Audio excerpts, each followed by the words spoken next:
नमस्कार, मैं हूं सुधीर चौधरी और आप देख रहे हैं आरबी न्यूज लाइव।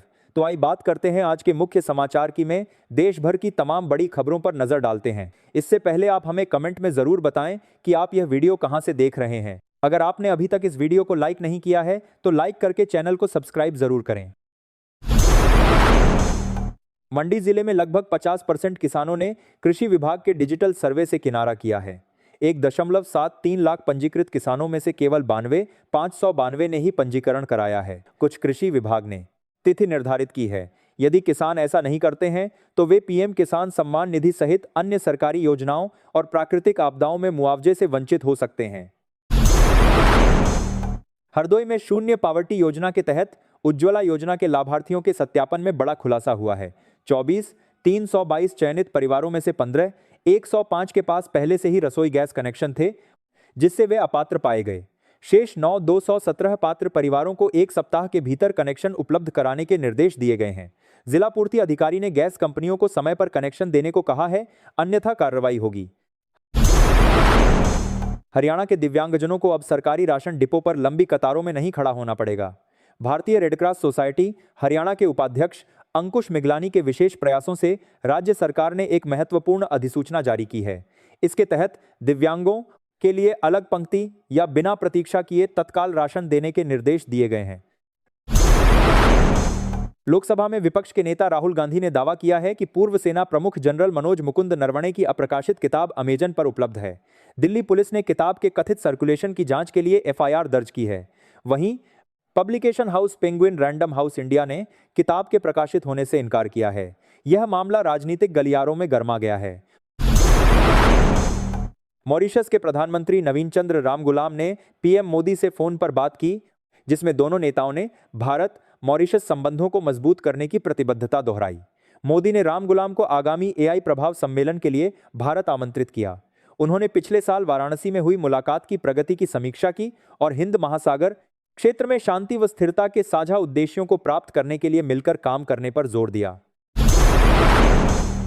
रेल मंत्रालय ने यात्रियों और माल ढुलाई को तेज, सुरक्षित और विश्वसनीय बनाने के लिए कई रेल अवसंरचना परियोजनाओं को मंजूरी दी है। इनमें लाइन दोहरीकरण, बाईपास कॉरिडोर और इलेक्ट्रॉनिक इंटरलॉकिंग शामिल हैं। उत्तरी रेलवे पर सुरक्षा बढ़ाने के लिए इलेक्ट्रॉनिक इंटरलॉकिंग और राजपुरा बाईपास लाइन को भी मंजूरी मिली है। इसके अतिरिक्त मुंबई, पुणे और दिल्ली, वाराणसी सहित 7 हाई स्पीड रेल कॉरिडोर के कार्यान्वयन में तेजी लाई जाएगी। भारत और ग्रीस ने रक्षा औद्योगिक सहयोग को मजबूत करने के लिए एक संयुक्त घोषणा पत्र पर हस्ताक्षर किए हैं। यह समझौता दोनों देशों के बीच साझेदारी को बढ़ावा देने के लिए 5 वर्षीय रोडमैप विकसित करने का प्रारंभिक बिंदु है। रक्षा मंत्री राजनाथ सिंह और ग्रीस के राष्ट्रीय रक्षा मंत्री निकोलाओस जॉर्जियस डेंडियास ने द्विपक्षीय वार्ता के बाद इस पर सहमति जताई। अमेरिका द्वारा अतिरिक्त शुल्क हटाने के बाद भारत ने रूस से तेल खरीद बंद करने के अमेरिकी दावे पर सीधा जवाब नहीं दिया। विदेश सचिव विक्रम मिस्री ने स्पष्ट किया कि भारत की ऊर्जा नीति राष्ट्रीय हित पर आधारित है, जिसका लक्ष्य उपभोक्ताओं को सस्ती और विश्वसनीय ऊर्जा आपूर्ति सुनिश्चित करना है। भारत अपनी तेल जरूरतों के लिए किसी एक देश पर निर्भर नहीं है, बल्कि आपूर्ति स्रोतों में विविधता बनाए रखता है। लोकसभा में विपक्षी सदस्यों के आक्रामक रुख के कारण प्रधानमंत्री की सुरक्षा को लेकर उत्पन्न जोखिम का मामला गर्मा गया है। लोकसभा अध्यक्ष ओम बिरला ने विपक्षी सदस्यों द्वारा पीएम के पास अप्रत्याशित घटना की आशंका जताई थी। कांग्रेस की महिला सदस्यों ने अध्यक्ष को पत्र लिखकर आरोप लगाया कि उन्हें निशाना बनाया जा रहा है। मुख्यमंत्री योगी आदित्यनाथ ने उत्तर प्रदेश विधानमंडल के बजट सत्र में दिवंगत विधायकों प्रोफेसर श्याम बिहारी लाल और विजय सिंह गौड़ को श्रद्धांजलि दी। उन्होंने प्रोफेसर लाल को शिक्षा जगत से जुड़े जनसेवक बताया, जिन्होंने लोकतंत्र को मजबूती दी। वहीं विजय सिंह गौड़ को जल, जंगल, जमीन और बुनियादी अधिकारों के लिए संघर्ष करने वाला जनजातीय नेता बताया। सीएम ने दोनों के निधन को प्रदेश के लिए अपूरणीय क्षति बताया। मनरेगा में श्रमिकों की दोनों पालियों की फोटो एनआईएमएस ऐप पर अपलोड न होने पर शासन की आपत्ति के बाद हरदोई के उपायुक्त श्रम रोजगार ने सख्त निर्देश दिए हैं। अब सभी श्रमिकों की सुबह और शाम की फोटो अपलोड करना अनिवार्य होगा। निर्देशों का पालन न करने पर संबंधित पंचायत अधिकारियों से वसूली की जाएगी। यह कदम पारदर्शिता बढ़ाने और ऐप के दुरुपयोग को रोकने के लिए उठाया गया है। मुख्यमंत्री योगी आदित्यनाथ ने बाराबंकी में स्पष्ट और कड़े शब्दों में कहा कि कयामत की कामना करने वालों को अब यह समझ लेना चाहिए कि न तो कोई कयामत आने वाली है और न ही बाबरी ढांचे का निर्माण कभी होगा। उन्होंने दो टूक कहा कि देश में रहना है तो कायदे से रहना सीखना होगा, क्योंकि कानून मानने वाले फायदे में रहेंगे और कानून तोड़ने वालों के लिए कोई जगह नहीं है। रेलवे ने होली पर यात्रियों की संभावित भीड़ को देखते हुए गोंदिया छपरा गोंदिया रूट पर 2 विशेष ट्रेनों की घोषणा की है। ये ट्रेनें मार्च के पहले सप्ताह में चलेंगी, जिससे त्योहार के दौरान आवागमन आसान हो सके। पहली ट्रेन 2 मार्च को गोंदिया से और दूसरी 1 मार्च को चलेगी। वापसी यात्राएं क्रमशः 4 और 3 मार्च को छपरा से होंगी। पूर्वोत्तर रेलवे ने यात्रियों से समय सारिणी जांचने का आग्रह किया है।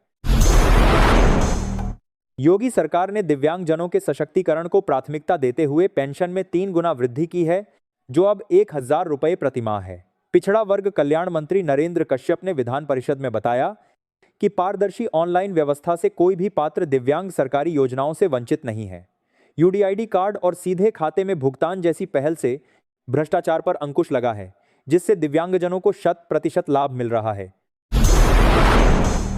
आजमगढ़ से यशवंतपुर के लिए बुधवार को एक विशेष ट्रेन 5009 लखनऊ होकर चलेगी। यह ट्रेन सुबह 5:05 बजे आजमगढ़ से चलकर मऊ, गोरखपुर, अयोध्या धाम, लखनऊ दोपहर 3:55 बजे, कानपुर, झांसी, भोपाल, नागपुर और कांचीगुड़ा सहित कई स्टेशनों से होते हुए शुक्रवार सुबह यशवंतपुर पहुंचेगी। इसमें 5 स्लीपर और 12 जनरल बोगियां होंगी, जिससे यात्रियों को सुविधा मिलेगी। नीति आयोग की रिपोर्ट के अनुसार भारत को 2070 तक शुद्ध शून्य कार्बन उत्सर्जन लक्ष्य के लिए बिजली क्षेत्र में 14,230 अरब डॉलर निवेश की आवश्यकता है। इसमें 98% बिजली स्वच्छ ईंधन आधारित होगी। रिपोर्ट में नवीकरणीय ऊर्जा, भंडारण और पारेषण में बड़े पैमाने पर विस्तार की बात कही गई है। यह विकास समावेशी और टिकाऊ बनाने के लिए बिजली क्षेत्र की वृद्धि को महत्वपूर्ण मानती है, जिसमें परमाणु ऊर्जा भी अहम भूमिका निभाएगी। हरियाणा में जिला राजस्व अधिकारियों और एसडीएम को रजिस्ट्रियां करने की शक्ति मिलने के बाद तहसीलदार व नायब तहसीलदार काम पर लौट आए हैं। वित्त आयुक्त डॉ. सुमिता मिश्रा और भू अभिलेख निदेशक डॉ. यशपाल के साथ समझौता वार्ता के बाद हड़ताल समाप्त हुई। सरकार ने उनकी 4 प्रमुख मांगों को पूरा करने के लिए 15 दिन का समय मांगा है। सीआई की रिपोर्ट के अनुसार दिल्ली एनसीआर में ट्रैफिक जाम से निपटने के लिए एयर टैक्सी सेवा एक बड़ा समाधान हो सकती है। इमारतों की छतों को वर्टिपोर्ट के रूप में इस्तेमाल कर यात्रा का समय मिनटों में कम किया जा सकता है। ईवीटीओएल तकनीक पर आधारित ये टैक्सियां गुरुग्राम, कनॉट प्लेस और नोएडा इंटरनेशनल एयरपोर्ट को जोड़ेंगी। हालांकि इसके लिए नियामक बदलाव और सुरक्षा मानकों को सुनिश्चित करना होगा। 2028 तक सेवा शुरू होने की उम्मीद है। बांग्लादेश में संसदीय चुनाव से 2 दिन पहले 9 फरवरी की रात को 62 वर्षीय हिंदू व्यवसायी सुषेन चंद्र सरकार की बेरहमी से हत्या कर दी गई। वह मेमनसिंह जिले के त्रिशाल उपजिला में चावल का व्यापार करते थे। यह घटना ऐसे समय हुई है जब मेमनसिंह में एक अन्य हिंदू व्यक्ति दीपू चंद्र दास को भी लिंच कर जला दिया गया था, जिससे क्षेत्र में तनाव बढ़ गया है।